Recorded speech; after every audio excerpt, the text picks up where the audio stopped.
Saya yakin demi Allah, demi Rasulullah, pasti kita rela banget, ikhlas banget perang sama Malaysia. Bener gak?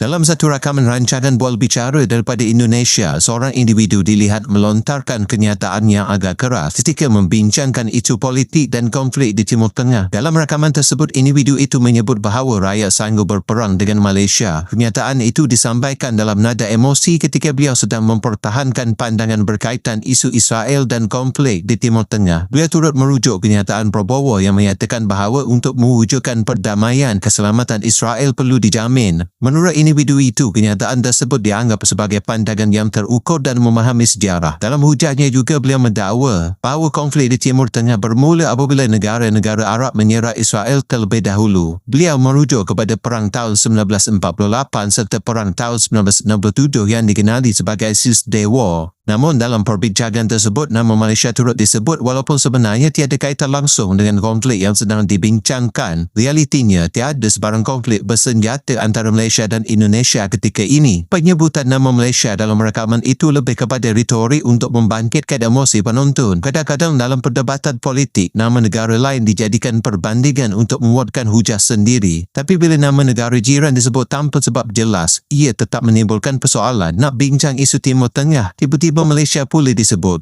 Itulah yang orang kata topi lain tapi nama jiran juga yang kena petik.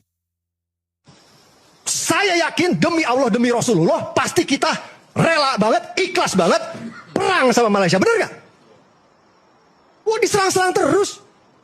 Jadi ketika Pak Prabowo waktu itu ngomong, Bang Aiman, untuk mewujudkan perdamaian, kita harus menjamin keamanan Israel. Itu adalah pernyataan yang terukur dan Pak Prabowo ngerti sejarah. Justru orang-orang yang nyinyirin Pak Prabowo itu orang-orang yang ahistoris dan minim literasi sejarah.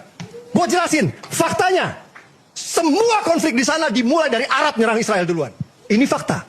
Tahun 1948, pertama kali perang, itu koalisi negara-negara Arab nyerang Israel. Tahun 1967, koalisi negara Arab menyerang Israel, disikat duluan sama Israel. Dikenal dengan perang 6 hari.